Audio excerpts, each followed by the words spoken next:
ലോക്സഭാ തെരഞ്ഞെടുപ്പിന് കേരളത്തിലെ 4 സീറ്റുകളിൽ കോൺഗ്രസിന്റെ സ്ഥാനാർത്ഥി പ്രഖ്യാപനം വൈകുന്നു. സാമുദായിക സമവാക്യങ്ങൾ തട്ടിയാണ് പ്രഖ്യാപനം വൈകുന്നത്. വയനാട് സീറ്റിനായി പിടിവലി തുടരുകയാണ്. വടകരയിൽ മത്സരിക്കാനില്ലെന്ന് ടി സിദ്ദീഖ് മുതിർന്ന നേതാക്കളെ അറിയിച്ചു. വയനാട്ടിലേക്ക് വി പ്രകാശിന്റെ പേരും ഉയർന്നിട്ടുണ്ട്. കൂടുതൽ വിവരങ്ങൾ നൽകാൻ മിജി പി ജോസ് ചേരുന്നുണ്ട്. മിജി, 4 മണ്ഡലങ്ങളിൽ അനിശ്ചിതത്വം തുടരുകയാണ്. എന്ത് കാരണത്താലാണ് പ്രഖ്യാപനം വൈകുന്നത്?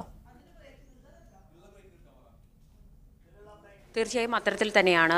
വയനാട്, വടകര, ആലപ്പുഴ, ആറ്റിങ്ങൽ മണ്ഡലങ്ങളിലേക്കുള്ള സ്ഥാനാർത്ഥിത്വം സംബന്ധിച്ച് ഇപ്പോഴും ഒരു തീരുമാനത്തിലെത്താൻ കോൺഗ്രസ് നേതൃത്വത്തിനായില്ല. ദീർഘനേരം വേണ്ട ചർച്ചകൾക്കൊടുവിലും ഈ ഒരു മണ്ഡലത്തിലെ കാര്യങ്ങൾ ഇന്ന് ചർച്ചയ്ക്കായി മാറ്റിവെക്കുകയാണ് ഉണ്ടായിട്ടുള്ളത്. നേതാക്കൾക്കിടയിൽ ഒരു ധാരണയിലെത്തി അക്കാര്യം ഹൈക്കമാൻഡിനെ അറിയിക്കുകയായിരിക്കും ഉണ്ടാവുക. ഇന്ന് ഉച്ചയ്ക്ക് മുൻപ് തന്നെ ചർച്ചകൾ പൂർത്തിയാക്കി പ്രഖ്യാപനമുണ്ടാകും എന്നുള്ള പ്രതീക്ഷയാണ് നേതാക്കൾ പ്രകടിപ്പിക്കുന്നത്. കൃത്യമായി പറഞ്ഞാൽ ഗ്രൂപ്പ് സമുദായ സമവാക്യങ്ങളിൽ തട്ടി തന്നെയാണ് ഈ ഒരു സ്ഥാനാർത്ഥി നിർണയം നിലവിൽ നിലച്ച രീതിയിൽ നിലനിൽക്കുന്നത് എന്നാണ് മനസ്സിലാക്കാൻ സാധിക്കുന്നത്. വയനാട് മണ്ഡലത്തെ കേന്ദ്രീകരിച്ചാണ് ഈ ഒരു പ്രശ്നം നിലനിൽക്കുന്നത്. എ ഗ്രൂപ്പുകൾ മണ്ഡലത്തിനായി പേരുകൾ ഉന്നയിച്ചിട്ടുണ്ട്. ഈ മണ്ഡലത്തിൽ തങ്ങളുടെ ഈ മണ്ഡലം വേണമെന്നുള്ള ആവശ്യം ഇരുകൂട്ടരും ഉന്നയിക്കുന്നു. ഐ ഗ്രൂപ്പിൻ്റെ പരമ്പരാഗത മണ്ഡലമാണ് വയനാട്. അതുകൊണ്ട് തന്നെ എ ഗ്രൂപ്പ് സ്ഥാനാർത്ഥി അവിടെ നിർത്താൻ സാധിക്കില്ല എന്നുള്ള ഒരു ഉറച്ച നിലപാടിൽ തന്നെ ഐ ഗ്രൂപ്പ് നിൽക്കുകയാണ്. സിദ്ദിഖിൻ്റെയും ഒപ്പം ഷാനിമോളുടെയും പേരുകളാണ് ഇരു ഗ്രൂപ്പുകളും മുന്നോട്ട് വയ്ക്കുന്നത്. ഒപ്പം അബ്ദുൾ മജീദിൻ്റെ പേരും ഈ ഒരു മണ്ഡലത്തിൽ സജീവമായി തന്നെ നിലനിൽക്കുന്നുണ്ട്. ഇത്തരത്തിലുള്ള ഒരു തർക്കം നിലനിൽക്കുന്ന സാഹചര്യത്തിലാണ് ഇന്നലെ തെരഞ്ഞെടുപ്പ് കമ്മിറ്റി ചേർന്നത്. എന്നാൽ ഗ്രൂപ്പുകൾക്ക് അതീതൻ എന്ന നിലയിൽ എ കെ ആന്റണി അടക്കമുള്ള നേതാക്കൾ വി പ്രകാശിൻ്റെ പേര് ഉന്നയിച്ചു. അത്തരത്തിൽ ചർച്ചകൾ മുന്നോട്ട് പോവുകയും ചെയ്തിട്ടുണ്ട്. വടകരയിൽ സിദ്ദിഖിൻ്റെ പേര് ഉയരുന്നുണ്ട്. എന്നാൽ വയനാട് മണ്ഡലം ലഭിച്ചില്ലെങ്കിൽ താൻ മത്സരിക്കില്ല എന്നുള്ള ഉറച്ച നിലപാടിലാണ് അദ്ദേഹമുള്ളത്. 2 മുസ്ലിം സ്ഥാനാർത്ഥികളുടെ കൂടി പട്ടികയിലേക്ക് കൊണ്ടുവന്നാൽ മാത്രമാണ് സമുദായ സമവാക്യങ്ങൾ പാലിക്കാനായി സാധിക്കുകയുള്ളൂ. ആലപ്പുഴയിൽ ഷാനിമോളുടെ പേര് തന്നെയാണ് ഉയരുന്നത്. ആറ്റിങ്ങലിൽ അടൂർ പ്രകാശിൻ്റെ പേരും ഉയരുന്നുണ്ട്. എങ്കിലും ഈ വയനാട് സീറ്റിൻ്റെ കാര്യത്തിൽ തീരുമാനമാകാത്ത ഒരു സാഹചര്യത്തിലാണ് ബന്ധപ്പെട്ട ഈ 3 മണ്ഡലങ്ങളുടെ കാര്യത്തിലും നിലവിൽ അനിശ്ചിതാവസ്ഥ നിലനിൽക്കുന്നത് എന്നാണ് നമുക്ക് മനസ്സിലാക്കാൻ സാധിക്കുന്നത്. ഉമ്മൻചാണ്ടി നേരത്തെ പറഞ്ഞതുപോലെ തന്നെ വയനാട് മണ്ഡലത്തിലെ കാര്യത്തിൽ തീരുമാനമായാൽ മാത്രമായിരിക്കും ബാക്കി 2 മണ്ഡലങ്ങളുടെ കാര്യത്തിൽ തീരുമാനത്തിലേക്ക് എത്താൻ കഴിയുള്ളൂ. ആലപ്പുഴയിൽ ശക്തനായ, അതായത് KC വേണുഗോപാലിൻ്റെ മണ്ഡലമാണ്. അവിടെ ജയം ഉറപ്പിക്കേണ്ടതുണ്ട് കോൺഗ്രസിനെ. അത് ഒരു ഇമേജിൻ്റെ കൂടി ഇഷ്യൂ ആണ്. അതുകൊണ്ട് തന്നെ ശക്തനായ ഒരു സ്ഥാനാർത്ഥിയെ അവിടേക്ക് വേണം എന്നുള്ള ഒരു നിലപാടാണ് യോഗത്തിൽ ഉയർന്നത്. അത്തരത്തിലാണ് ഈ വയനാട് മണ്ഡലത്തിലേക്ക് ഷാനിമോൾക്ക് പകരം അടൂർ പ്രകാശിൻ്റെ പേര് പരിഗണിക്കുന്ന ഒരു സാഹചര്യം ഒരു ഘട്ടത്തിൽ ഉണ്ടാവുകയും ചെയ്തിരുന്നു. എങ്കിലും ഈ രീതിയിൽ തർക്കം മുന്നോട്ട് പോകുന്ന സാഹചര്യത്തിലാണ് ഈ ഒരു സീറ്റിൽ അനിശ്ചിതാവസ്ഥ നിലനിൽക്കുന്നത്. മറ്റൊരു കാര്യം, ഇന്നലെ കേന്ദ്ര തെരഞ്ഞെടുപ്പ് കമ്മിറ്റിയിൽ ചർച്ചകൾ ഉയർന്ന സാഹചര്യത്തിൽ വനിതാ സ്ഥാനാർത്ഥിക്ക് വിജയസാധ്യതയുള്ള മണ്ഡലം തന്നെ നൽകണം എന്നുള്ള ഒരു നിർദ്ദേശം ഉയർന്നിരുന്നു. ഈ ഒരു നിർദ്ദേശം കൂടി പരിഗണിച്ചുകൊണ്ടായിരിക്കണം നേതാക്കൾക്ക് ഒരു അന്തിമ തീരുമാനത്തിലേക്ക് എത്തേണ്ടത്.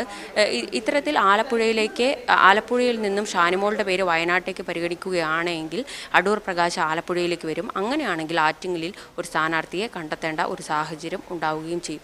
ഇത്തരത്തിൽ ഉള്ള ഒരു ചർച്ചകളാണ് നിലവിൽ പുരോഗമിച്ചുകൊണ്ടിരിക്കുന്നത്. ഈ ഗ്രൂപ്പ് ജാതി സമവാക്യങ്ങൾ പാലിച്ചുകൊണ്ടുള്ള ഒരു സ്ഥാനാർത്ഥി നിർണയം എന്നുള്ളത് നേതാക്കൾക്ക് മുമ്പിൽ വലിയ കടമ്പയായി തന്നെ ശേഷിക്കുകയാണ്. മിജി, ഒപ്പം തന്നെ ഇന്നലെ എറണാകുളം സീറ്റ് നൽകാത്തതിനെ ചൊല്ലി ഇന്നലെ തന്നെ KV തോമസ് ഇടഞ്ഞു നിൽക്കുകയാണ്. അദ്ദേഹത്തിന് UDF കൺവീനർ സ്ഥാനം നൽകാനുള്ള ആലോചനയും നടക്കുന്നുണ്ട്. ഇന്ന് സോണിയാഗാന്ധിയുമായി അദ്ദേഹം കൂടിക്കാഴ്ച നടത്തുമെന്നും തീരുമാനിച്ചിട്ടുണ്ട്. ഏത് രീതിയിലുള്ള ഒരു അനുനയ ചർച്ചകളാകും ഈ KV തോമസിന്റെ കാര്യത്തിൽ നടക്കുക?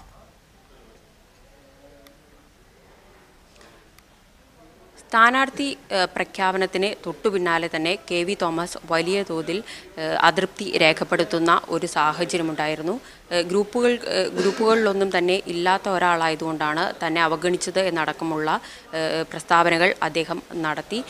ഇന്നലെ മറ്റു പാർട്ടികളിലേക്ക് പോകുന്ന പോകുന്നത് സംബന്ധിച്ചുള്ള ചോദ്യങ്ങൾക്ക് പോലും കൃത്യമായ ഒരു മറുപടി നൽകാൻ അദ്ദേഹം തയ്യാറായില്ല. താൻ തീരുമാനങ്ങൾ പിന്നീട് എടുക്കും എന്നുള്ള ഒരു പ്രതികരണമാണ് നടത്തിയത്. ഈ ഒരു സാഹചര്യത്തിൽ അദ്ദേഹത്തെ അനുനയിപ്പിക്കാനുള്ള ഒരു ശ്രമങ്ങൾ പാർട്ടിക്കകത്ത് നടക്കുന്നുണ്ട്. അതിൻ്റെ ഭാഗമായാണ് ഇന്നലെ തന്നെ അദ്ദേഹത്തെ കൂടിക്കാഴ്ചയ്ക്കായി സോണിയാഗാന്ധി ക്ഷണിച്ചിരുന്നു. അതിനുശേഷം നിലവിൽ ഇപ്പോൾ പ്രതിപക്ഷ നേതാവ് രമേശ് ചെന്നിത്തല അദ്ദേഹവുമായി കൂടിക്കാഴ്ചയ്ക്ക് ഇറങ്ങിയിട്ടുണ്ട്. അല്പസമയത്തിനകം തന്നെ കൂടിക്കാഴ്ച ആരംഭിക്കും. കൂടിക്കാഴ്ച നടന്നുകൊണ്ടിരിക്കുകയാണ്. അതിന്റെ തത്സമയ ദൃശ്യങ്ങളാണ് കാണുന്നത്. കെ.വി. തോമസും രമേശ് ചെന്നിത്തലയും കൂടിക്കാഴ്ച നടത്തുകയാണ്. കെ.വി. തോമസിന് UDF കൺവീനർ സ്ഥാനം നൽകി അനുനയ ശ്രമം നടത്തുവാനാണ്, അനുനയിപ്പിക്കുവാനാണ് കോൺഗ്രസ് ആലോചിക്കുന്നത്. ഇന്ന് സോണിയാഗാന്ധിയുമായും കെ.വി. തോമസ് കൂടിക്കാഴ്ച നടത്തുന്നുണ്ട് എന്നാണ് വിവരം. വളരെ ശക്തമായ ഒരു പ്രതിഷേധമായിരുന്നു എറണാകുളം മണ്ഡലം വിട്ടു നൽകാത്തതിനെതിരെ കെ.വി. തോമസ് ഇന്നലെ നടത്തിയത്. BJP-യിലേക്ക് പോകുമോ എന്ന ചോദ്യത്തിന് പോലും അത് തീരുമാനിച്ചിട്ടില്ല എന്ന രീതിയിലുള്ള ഒരു ഗൗരവമായ മറുപടിയും അദ്ദേഹം നൽകി. ഇതിന് പിന്നാലെയാണ് കെ.വി. തോമസിനെ അനുനയിപ്പിക്കാനുള്ള നീക്കം കോൺഗ്രസ് നേതാക്കൾ ശക്തമാക്കിയത്. ഇപ്പോൾ രമേശ് ചെന്നിത്തല അദ്ദേഹത്തെ കാണുകയാണ്. അല്പസമയത്തിനകം ഇവർ ഇത് സംബന്ധിച്ച് ചർച്ചകൾ നടത്തുമെന്നാണ് വിവരം. കൂടുതൽ വിവരങ്ങൾ നൽകാൻ റോബിൻ മാത്യു മറ്റത്തിൽ ചെയ്യുന്നുണ്ട്. റോബിൻ, ഏതെല്ലാം ഫോർമുലകൾ മുന്നോട്ട് വെക്കാനാണ് കോൺഗ്രസ് നേതാക്കൾ ശ്രമിക്കുന്നത്? ഇന്നലെ തന്നെ എം പി സ്ഥാനത്ത്, അതായത് എറണാകുളത്ത് മത്സരിക്കുന്നതിൽ നിന്ന് സംസ്ഥാന കേന്ദ്ര നേതൃത്വം ഒഴിവാക്കിയ ഒരു സാഹചര്യത്തിൽ തന്നെ, കോൺഗ്രസ് നേതൃത്വം ഒഴിവാക്കിയ സാഹചര്യത്തിൽ തന്നെ ഇപ്പോൾ അദ്ദേഹത്തിന് വലിയ രീതിയിലുള്ള പ്രതിഷേധം പരസ്യമായി തന്നെ അദ്ദേഹം പ്രകടിപ്പിച്ചിരുന്നു. ആ സാഹചര്യം ഉള്ളതിനാൽ തന്നെ ഇപ്പോൾ രമേശ് ചെന്നിത്തലയെ സംസ്ഥാന നേതൃത്വം തന്നെ നേരിട്ട് ഇടപെട്ട് അദ്ദേഹത്തിന്റെ ആ രീതിയിലുള്ള അമർഷം ഒഴിവാക്കുക എന്നുള്ളൊരു സാഹചര്യം തന്നെയാണ് കോൺഗ്രസ് നേതൃത്വം മുന്നോട്ട് വെക്കുന്നത്. ഒപ്പം തന്നെ കേന്ദ്ര നേതൃത്വവും ഇത് സംബന്ധിച്ചുള്ള ചർച്ചകൾ കെ.വി. തോമസുമായി നടത്തും. ഇന്നലെ മുൻ പ്രധാനമന്ത്രി മൻമോഹൻ സിംഗ് കെ.വി. തോമസിനെ നേരിട്ട് വിളിച്ചിരുന്നു. അതുകൊണ്ട് തന്നെ അത് സംബന്ധിച്ചുള്ള എല്ലാ രീതിയിലുള്ള ചർച്ചകളും ഇന്ന് നടത്തുക തന്നെയാണ് കോൺഗ്രസ് നേതൃത്വം ചെയ്യുന്നത്. ഒപ്പം തന്നെ പല രീതിയിലുള്ള ഫോർമുലകൾ അദ്ദേഹത്തിന് മുൻപിലേക്ക് വെക്കുന്നുണ്ട്. പ്രത്യേകിച്ചും സംസ്ഥാനത്തെ ബെന്നി ബെഹനാൻ ചാലക്കുടി സീറ്റിലേക്ക് മത്സരിക്കുന്ന സാഹചര്യത്തിൽ തന്നെ കൺവീനർ സ്ഥാനം നൽകാമെന്നുള്ളൊരു മുന്നോട്ടുള്ള ഒരു ഉപാധി വെക്കുന്ന സാഹചര്യമുണ്ട്. പക്ഷേ അതിപ്പോൾ അത് സ്വീകാര്യമല്ല എന്ന് തന്നെയാണ് കെ.വി. തോമസിന്റെ നിലപാട്. പ്രത്യേകിച്ചും വർഷങ്ങളായി ഡൽഹിയിൽ നിന്ന് തന്നെയാണ് അദ്ദേഹം മത്സരിക്കുന്നത്. അതുകൊണ്ട് ഡൽഹിയിൽ നിന്ന് മാറി നിൽക്കാൻ നിലവിൽ കഴിയില്ല എന്ന് തന്നെയാണ് അദ്ദേഹം പറയുന്നത്. അതുകൊണ്ട് തന്നെ കൺവീനർ സ്ഥാനം ഏറ്റെടുക്കാനുള്ള ഒരു സാധ്യത നിലവിലില്ല. പക്ഷേ അത് സംബന്ധിച്ചുള്ള എല്ലാ ചർച്ചകളും കെ.വി. തോമസുമായി നടത്തേണ്ടതുണ്ട്. രമേശ് ചെന്നിത്തലയാണ് കെ.വി. തോമസുമായി അദ്ദേഹം ഇപ്പോൾ ചർച്ച നടത്തിക്കൊണ്ടിരിക്കുന്നത്. അദ്ദേഹത്തിന്റെ വസതിയിലെത്തിയാണ് രമേശ് ചെന്നിത്തല ഇപ്പോൾ ചർച്ച നടത്തുന്നത്. ഇന്നലെ മൻമോഹൻ സിംഗ് വിളിച്ചിരുന്നു. അഹമ്മദ് പട്ടേൽ വൈകാതെ തന്നെ അദ്ദേഹത്തെ എത്തിക്കണ്ട് ഇപ്പോൾ ഈ നിരാശ പ്രകടിപ്പിച്ച സാഹചര്യത്തിൽ അദ്ദേഹവുമായി അനുനയ ചർച്ച നടത്തി ഇപ്പോൾ ഈ ഇലക്ഷനുമായി, തെരഞ്ഞെടുപ്പുമായി സഹകരിക്കണമെന്നുള്ളൊരു നിർദ്ദേശം മുന്നോട്ട് വെക്കാനുള്ള വലിയ സാധ്യത തന്നെ ഇപ്പോൾ വെക്കുന്നുണ്ട്. പക്ഷേ എന്ത് കാര്യമാണെങ്കിൽ കൂടി അദ്ദേഹത്തിന് എന്ത് ഫോർമുലയിലാണ് അദ്ദേഹത്തിന് ഇപ്പോൾ ആ ഒരു നീക്കുപോക്കിന് സമ്മതം നൽകുക അല്ലെങ്കിൽ അനുനയ ശ്രമത്തിന് നിൽക്കുക എന്നതാണ് കണ്ടറിയേണ്ടത്. അതിനൊരു പക്ഷേ ഡൽഹിയിൽ പ്രവർത്തിക്കുന്നതിന് ആവശ്യമായ എന്തെങ്കിലും പദവികളുമായി സംബന്ധിച്ചാൽ മുന്നോട്ട് വെച്ചാൽ മാത്രമേ കെ.വി. തോമസ് ഇപ്പോൾ ആ ഒരു അനുനയ നീക്കത്തിന് സമ്മതം നൽകുകയുള്ളൂ. അതുമായി ബന്ധപ്പെട്ടാണ് എന്തായാലും രമേശ് ചെന്നിത്തല പ്രാഥമികമായി നേരിട്ടെത്തി അദ്ദേഹത്തിന്റെ വസതിയിലെത്തി തന്നെ ചർച്ച ചെയ്യുകയുണ്ടായത്. പ്രത്യേകിച്ചും സിറ്റിംഗ് എം പിമാർക്ക് സീറ്റ് നൽകാമെന്ന് കേന്ദ്ര നേതൃത്വം പറഞ്ഞിരുന്ന സാഹചര്യം ഉണ്ടായിരുന്നു. പക്ഷേ അതിൽ നിന്ന് കെ.വി. തോമസിന് മാത്രമാണ് സമ്മതം, അദ്ദേഹത്തിന് താല്പര്യം ഉണ്ടായിട്ട് കൂടി ഒഴിവാക്കപ്പെടേണ്ടത്. മുല്ലപ്പള്ളി രാമചന്ദ്രൻ അടക്കമുള്ളവർ അല്ലെങ്കിൽ വേണുഗോപാലിനെ പോലുള്ളവർ മാറി നിന്നത് അവരുടെ തന്നെ താല്പര്യത്തിനാണ്. പക്ഷേ കെ.വി. തോമസിന് മത്സരിക്കണമെന്ന താല്പര്യമുണ്ടായിരുന്നു. പക്ഷേ അങ്ങനെ ഒരു താല്പര്യം ഉണ്ടായിട്ട് കൂടി അദ്ദേഹത്തിനെ മത്സരിക്കുന്നതിൽ നിന്ന് വിലക്കി പകരം ഹൈബി ഈഡനെ മത്സരിക്കാനായി തെരഞ്ഞെടുക്കുകയായിരുന്നു. ആ ഒരു സാഹചര്യം തന്നെയാണ് കെ.വി. തോമസ് പറയുന്നത്. പ്രധാനപ്പെട്ട രണ്ട് കാര്യങ്ങൾ എന്ന് പറയുന്നത്, അദ്ദേഹം ഇത്തരത്തിൽ 6 മാസം മുൻപ് ഇത്തരത്തിലൊരു കേന്ദ്ര നേതൃത്വമായി ഇക്കാര്യങ്ങൾ സൂചിപ്പിച്ചിരുന്നു. താൻ മത്സരിക്കാനുള്ള സാധ്യത ഏതെങ്കിലും രീതിയിലുള്ള പ്രശ്നങ്ങളുണ്ടോ എന്നുള്ളത് തിരക്കിയപ്പോൾ പോലും ഒരു സൂചന പോലും കിട്ടിയിട്ടില്ല എന്നാണ് കെ.വി. തോമസുമായി അടുത്ത വൃത്തങ്ങൾ വ്യക്തമാക്കുന്ന പ്രധാനപ്പെട്ട കാര്യം. അങ്ങനെ ഒരു സൂചന നൽകാൻ പോലും കേന്ദ്ര നേതൃത്വം തയ്യാറായില്ല. ഒപ്പം തന്നെ നിരവധി പദ്ധതികൾ താൻ എറണാകുളത്ത് ആരംഭിച്ചിട്ടുണ്ട്. അതെല്ലാമായി മുന്നോട്ട് പോകുന്ന സാഹചര്യത്തിൽ ഈ ഒഴിവാക്കിയത് വലിയ രീതിയിലുള്ള തിരിച്ചടിയാകുമെന്ന് തന്നെയാണ് കെ.വി. തോമസ് വ്യക്തമാക്കുന്ന കാര്യം. അതുകൊണ്ട് എന്തായാലും ഇന്നലെ ഒഴിവാക്കപ്പെട്ടതിലുള്ള എറണാകുളം സീറ്റിൽ നിന്ന് ഒഴിവാക്കപ്പെട്ടതിലുള്ള ഒരു വലിയൊരു വിഷമം ഈ രീതിയിൽ അദ്ദേഹം പ്രകടിപ്പിക്കുകയും ചെയ്തു, പരസ്യമായി തന്നെ പ്രകടിപ്പിക്കുകയും ചെയ്തു. ഒരു വാക്ക് പോലും പറയാതെയാണ്. അതുകൊണ്ട് കടുത്ത ദുഃഖമുണ്ട് തനിക്ക് എന്നുള്ള രീതിയിൽ അദ്ദേഹം അമർഷം പ്രകടിപ്പിക്കുകയും ചെയ്തൊരു സാഹചര്യത്തിൽ തന്നെയാണ് ഇപ്പോൾ ഈ ഒരു അനുനയ ശ്രമവുമായി കേന്ദ്ര സംസ്ഥാന നേതൃത്വങ്ങളെല്ലാം രംഗത്തെത്തുകയും ചെയ്തിട്ടുള്ളത്.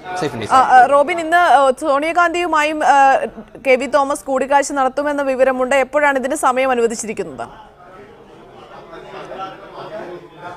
സോണിയാഗാന്ധി നിലവിൽ കൂടിക്കാഴ്ച നടത്തുന്നത് സംബന്ധിച്ചുള്ള കാര്യത്തിൽ ഒരു വ്യക്തത വന്നിട്ടില്ല. പക്ഷേ അതിന് മുന്നോടിയായി മൻമോഹൻ സിംഗ് അടക്കമുള്ളവർ, അഹമ്മദ് പട്ടേൽ അടക്കമുള്ളവർ അദ്ദേഹവുമായി സംസാരിച്ചിട്ടുണ്ട്. സ്വാഭാവികമായും സോണിയാഗാന്ധിയുമായി അദ്ദേഹം നേരിട്ട് കണ്ട് കൂടിക്കാഴ്ച നടത്തി ചർച്ച നടത്താനുള്ള ഒരു സാധ്യതയുണ്ട്. അതിനായി ഒരുപക്ഷെ നിലവിൽ സമയമൊന്നും തീരുമാനിച്ചിട്ടില്ലെങ്കിൽ കൂടി ഒരുപക്ഷെ ഇന്ന് വൈകുന്നേരമോ മറ്റോ ആയി അതിനുള്ള ഒരു സാധ്യതയും കാണാനുള്ള സാധ്യതയുണ്ട്. നിലവിൽ എന്തായാലും 1-2 ദിവസത്തിനുള്ളിൽ ഇത് സംബന്ധിച്ചുള്ള കൃത്യമായ ഒരു അനുനയ ശ്രമങ്ങളിലേക്ക് തന്നെ കേന്ദ്ര നേതൃത്വം പ്രത്യക്ഷമായി തന്നെ ഇപ്പോൾ കടന്ന സാഹചര്യത്തിൽ തന്നെ അതിനുള്ള ഒരു സാധ്യതയും നിലവിൽ കാണുന്നുണ്ട്. എന്തായാലും ഇന്നലെ മൻമോഹൻ സിംഗ് ആണ് അദ്ദേഹത്തെ നേരിട്ട് വിളിപ്പിച്ച് ഇത്തരത്തിൽ അദ്ദേഹം പരസ്യമായ ഒരു വിഷമം പ്രകടിപ്പിച്ച സാഹചര്യത്തിൽ തന്നെ അദ്ദേഹത്തെ നേരിട്ട് വിളിച്ച് സംസാരിക്കുകയും ചെയ്തത്. അതിന് മുന്നോടിയായിട്ടാണ് രമേശ് ചെന്നിത്തല ഇപ്പോൾ എന്തായാലും എത്തി നിലവിൽ അദ്ദേഹവുമായി ചർച്ച നടത്തുകയും ചെയ്തിട്ടുള്ളത്. ഈ സംസ്ഥാനത്ത് ബെന്നി ബെഹനാൻ ചാലക്കുടിയിൽ മത്സരിക്കുന്ന സാഹചര്യത്തിൽ കൺവീനർ സ്ഥാനം UDF കൺവീനർ സ്ഥാനം ഒഴിവന്നിട്ടുണ്ട്. പക്ഷേ അത് അദ്ദേഹം സ്വീകരിക്കാനുള്ള ഒരു സാധ്യതയില്ല. പ്രത്യേകിച്ചും ഡൽഹിയിലാണ് പ്രവർത്തന രംഗം. MP-യുമായി വർഷങ്ങളായി അദ്ദേഹം ഡൽഹിയിൽ പ്രവർത്തിക്കുന്നതിനാൽ തന്നെ കേരളത്തിലേക്ക് പ്രവർത്തന രംഗം മാറ്റാൻ അദ്ദേഹം താല്പര്യപ്പെടുന്നില്ല എന്ന് തന്നെയാണ് മനസ്സിലാക്കേണ്ടത്.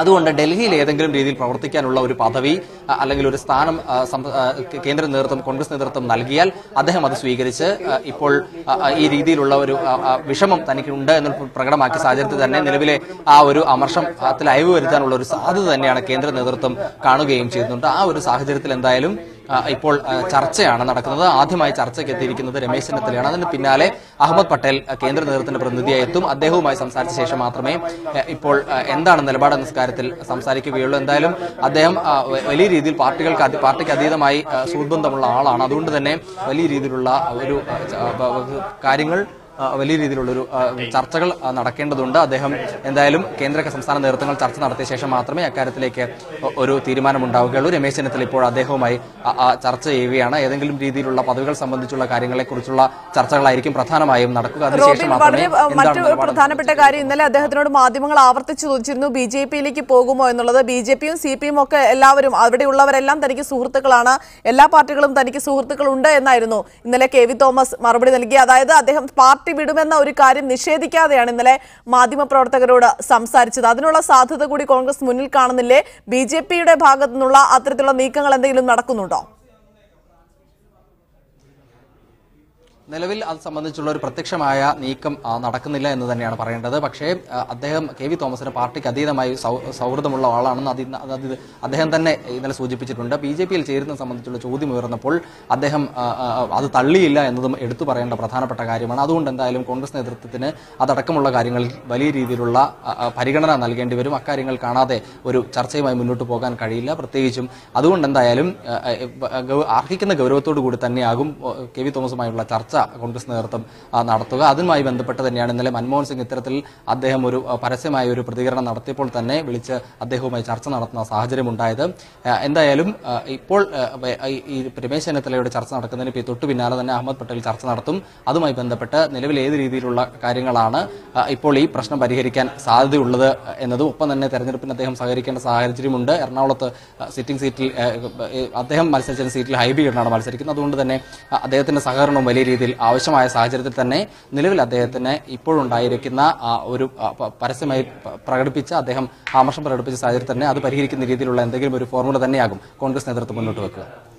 KV തോമസിനെ അനുനയിപ്പിക്കാനുള്ള നീക്കങ്ങൾ കോൺഗ്രസ് സജീവമാക്കിയിരിക്കുന്നു. പ്രതിപക്ഷ നേതാവ് രമേശ് ചെന്നിത്തല അദ്ദേഹത്തെ വസതിയിലെത്തി ഇപ്പോൾ കൂടിക്കാഴ്ച നടത്തുകയാണ്. അനുനയിപ്പിക്കാനുള്ള ശ്രമമാണ് നടക്കുന്നത്. UDF കൺവീനർ സ്ഥാനം KV തോമസിന് നൽകാനാണ് കോൺഗ്രസ് ആലോചിക്കുന്നത്. ബെന്നി ബെഹനാൻ ചാലക്കുടിയിൽ മത്സരിക്കുന്ന സാഹചര്യത്തിൽ UDF കൺവീനർ സ്ഥാനം സ്വാഭാവികമായും ഒഴിവരും. ആ സാഹചര്യത്തിൽ UDF കൺവീനർ സ്ഥാനം KV തോമസിനെ ഏറ്റെടുക്കാമെന്ന വാഗ്ദാനമാണ് കോൺഗ്രസ് KV തോമസിന് മുന്നിലേക്ക് വയ്ക്കുന്നത്. എന്നാൽ ഈ ഉപാധി KV തോമസ് അംഗീകരിച്ചിട്ടില്ല. BJP-യിലേക്ക് പോകുമോ എന്ന ചോദ്യത്തിന് അദ്ദേഹം വ്യക്തമായൊരു മറുപടിയും നൽകാത്ത സാഹചര്യത്തിൽ അതിനുള്ള സാധ്യതകളും കോൺഗ്രസ് നേതൃത്വം തള്ളിക്കളയുന്നില്ല. അതുകൊണ്ട് തന്നെ എത്രയും പെട്ടെന്ന് KV തോമസിനെ അനുനയിപ്പിച്ച് കൂടെ നിർത്തുവാനുള്ള ശ്രമമാണ് കോൺഗ്രസ് നേതാക്കൾ നടത്തുന്നത്.